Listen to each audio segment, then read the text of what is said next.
Ce verset veut nous dire quoi? Verset 13 à 14 du premier chapitre d'Éphésiens. Il nous dit que le Saint-Esprit est le garant, est la personne, le dépositaire qui a nos bénédictions qui nous a été octroyées avant la fondation du monde, comme on vient de le voir plus tôt. En entendant quoi? En entendant que nous soyons totalement délivrés afin que nous en jouissions de façon complète. Alléluia. Cela veut dire quoi? Cela veut dire que la libération de nos bénédictions est déposée chez le Saint-Esprit, comme je viens de le dire. C'est comme une espèce de boutique. Je donne un exemple un peu visuel pour qu'on comprenne bien cette histoire de dépositaire. C'est comme une espèce de boutique où on a pris un sac d'une valeur de 20 000. On dit, dans 3 mois, on aura fini de payer ces 20 000. Et on a avancé 5 000. Alléluia. Et dans un deuxième mois, on va passer peut-être verser 5 ou 10 000. Mais ce qui est sûr, dans 3 mois, il faut qu'on ait payé ces 20 000. Quand on ne vient pas payer le montant qui était requis au début de l'achat, pendant ces 3 mois, il compte pour du beurre. Notre argent compte pour du beurre. Comme on le dit chez les Français, ça veut dire les 15 000 ou les 5 000 ou les 10 000 que tu as versés sont déjà partis. Ton argent n'est pas remboursé. Et comme on appelle, tu n'as pas le sac. C'est ça que ça veut dire. Parce que c'est des arts qui ont été versés, comme une espèce de dépôt. Voilà.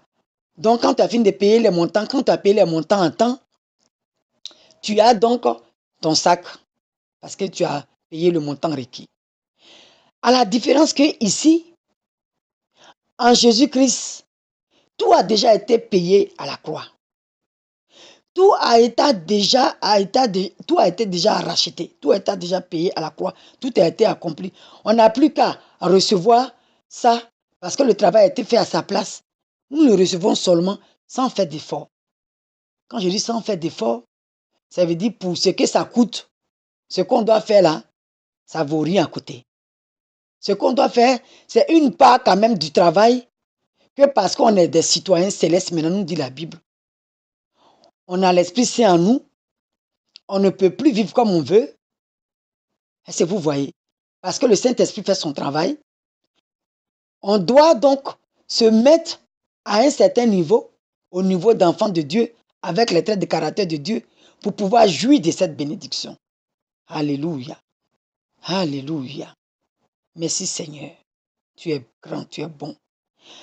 C'est ce que nous dit Jean 3, verset 8.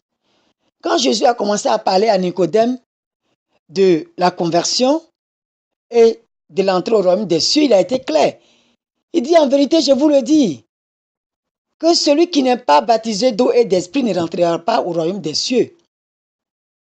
Donc on peut donner tout ce qu'on veut comme offrande, comme je ne sais pas quoi, dans une maison de Dieu, dans la maison de Dieu, voilà, en étant dans une autre confession religieuse là-bas où ce Dieu-là n'a pas sauvé, hein, on fait du mélange. Ça ne servira à rien. Si tu n'es pas baptisé d'eau, si tu n'étais pas immergé, tu n'es pas rentré sorti de cette eau-là, et que Jésus t'a pas donné son esprit, ce n'est même pas la peine de penser qu'on est sauvé. Pourquoi baptiser d'eau et d'esprit et non pas d'eau seulement? Parce que chacun a son rôle. L'eau vient te faire confesser, Jésus te lave de ses péchés. Cette eau-là représente un peu l'eau qui est sortie de son flanc avant le sang quand son côté a été percé.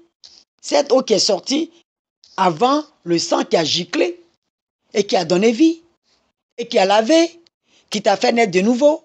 Alléluia. Maintenant, le Saint-Esprit qui t'a accordé, c'est parce qu'il a une part de travail. Il n'a pas quitté le ciel intime de Dieu, son habitation habituelle, pour venir vivre dans les pots pourris comme nous, cadeaux. La Bible nous dit dans ce passage, ce n'est même pas la Bible seulement, Jésus lui-même, Fils envoyé, dit que l'action du Saint-Esprit se manifeste après le baptême, donc après la conversion, pour nous régénérer. Donc il faut une régénération, bien-aimés, sœurs et frères. Il dit le Saint-Esprit est comme le vent, il souffle. On ne sait pas d'où il vient, on ne sait pas où il va, mais il passe. Et chez qui est chair, chez qui est esprit, esprit. C'est-à-dire que le Saint-Esprit a cette tâche de nous rendre esprit, vivant dans un corps d'homme sur cette terre pour nous préparer à l'avènement. Alléluia. Parce que la Bible nous dit dans Thessaloniciens que quand Jésus viendra là, on va être attiré vers lui dans les cieux, qu'il sera accompagné de la nuée. C'est nous qui allons nous décoller, un peu comme un aimant, pour aller vers lui dans les cieux. Il ne va pas encore revenir descendre pour prendre chacun dans sa maison. Celui qui a été apprêté, qui s'est laissé apprêter par le Saint-Esprit, va être aspiré, attiré un peu comme un aimant est attiré par du fer.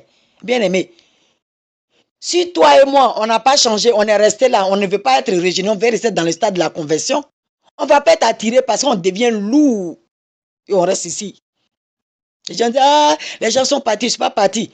Ça là, chacun doit regarder dans sa vie pour savoir comment être prêt pour partir. Donc le rôle du Saint-Esprit, c'est ça. Venir travailler en nous. Et nous devons nous disposer, nous devons nous abandonner, nous devons nous laisser une entière liberté pour qu'il puisse faire son travail. Il n'y a pas de lutte dedans. Alléluia. Hein? On devient un peu, notre vie devient comme un train, mais qui a un conducteur en la personne de Jésus, qui nous envoie d'un point A à un point B. Alléluia. Et durant la conduite, on a pris tellement de bagages parce qu'on ne sait pas si on va dormir 3 jours à gauche, on va dormir 3 jours à droite, on ne sait pas combien de temps on va faire. Donc on a pris beaucoup de bagages, on a mis ça, on a au moins 4-5 valises. Donc le train est rempli, lui il prend tout le bagage seulement. Mais c'est qu'est-ce à l'arrivée là? Il n'y a pas de valise qui doit rester dans ce train-là. Donc au fur et à mesure qu'on avance en longueur dans la vie chrétienne, depuis le début au baptême, jusqu'à l'avènement, jusqu'à notre temps sur cette terre, pour que le temps que le Seigneur vienne, on doit avoir jeté tous ces bagages parce que c'est des fardeaux qui pèsent. Alléluia. Et pour ça, il faut que nous nous soumettons à l'action du Saint-Esprit. Chacun de nous vient au Saint-Esprit avec son péché et ses bagages. Il faudrait que nous lâchions tout ce qui n'est pas la gloire de Dieu. Ça ne peut pas être certains péchés qu'on lâche, d'autres péchés qu'on garde en tant que des péchés mignons. Ça là, c'est trop dur. Dieu même doit se débrouiller pour s'accommoder à cela. Bien aimé, la vérité, ce n'est pas possible. C'est nous qui gagnons à lâcher. Ce n'est pas lui qui gagne à garder sérieusement. Ce n'est pas compliqué. Il faut juste se laisser faire et puis il fait son travail. Mais il ne peut pas forcer. De la même façon, Dieu le Père ne force pas. Dieu le Fils ne force pas. Dieu l'Esprit ne force pas. Donc, chacun vient tel qu'il est avec ses bagages, je le disais. Il y a un peu de vol, il y a un peu de prostitution, il y a un peu d'adultère, il y a un peu d'homosexualité, il y a un peu de ceci, il y a un peu de voleur, il y a un peu de tout ça. Maintenant, au fur et à mesure que le vent la passe, on ne sait pas d'où il vient et où il va, mais il passe. Il doit enlever quelque chose. Il va enlever le moins d'huile d'abord, un peu. Il voit que tu tiens. Il va enlever encore un peu. Il ne va pas tout enlever en même temps. C'est comme un château de cartes. Tu vas dégringoler, toi-même tu vas faire rétrograde, tu vas commencer à laisser affaire de Dieu là. Donc, il fait un peu, parce que son intelligence, là, ça dépasse toute chose, toute intelligence, sa puissance dépasse toute intelligence.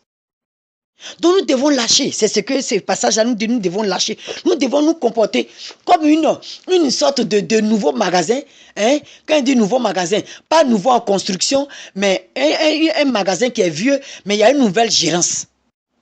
En la personne de Jésus, le Saint-Esprit gère. Quand il vient, il envoie une nouvelle décoration. Il enlève les choses au mur. Il met un nouveau mobilier. Il ne veut plus de fauteuil en l'angle là. Il veut un fauteuil droit maintenant. Donc, il faut accepter ça. Il va changer le toit parce que le toit est percé. Il y a trop de rouille. On va mettre de nouveaux toits pour que le magasin soit bien protégé en cas de pluie. Il faut accepter, bien aimé. Les murs là, qui sont un peu lézardés, on va colmater, fluidifier, on va mettre une nouvelle peinture et on va savoir. Puis on met là, maintenant, une nouvelle gérance. On voit ça dans les magasins ici, dans ce monde-là. Une nouvelle gérance veut dire une nouvelle règle. Alléluia. Nous sommes appelés à ça. Bien-aimés, nous sommes appelés à ça. Nous sommes appelés à vivre dans la sainteté. C'est ce que nous dit 1 Thessaloniciens chapitre 4, verset 7. Alléluia. Nous sommes appelés à ça. C'est ce que Jésus même nous dit dans Matthieu chapitre 5, verset 8. Il dit heureux ceux qui ont le cœur pur parce qu'ils verront Dieu. Donc le but ici, la plus grande bénédiction, on parle de bénédiction depuis là, ça devient vague. Mais la plus grande bénédiction, le plus gros cadeau qu'on a eu en Jésus, c'est régner avec lui en tant que co-héritier. C'est repartir dans la maison familiale du Saint-Père en tant que fils et héritier. Et nous ne pouvons pas aller en n'étant pas saint, en n'étant pas esprit, dans un corps de chair, en n'étant pas dans un corps glorieux. Parce que c'est un Dieu 3 fois saint. Le péché n'a pas de place là-bas. Je ne vais pas aller plus loin parce que sinon je risque de déborder sur le 2e chapitre. Je vais m'arrêter là. Que Dieu vous bénisse.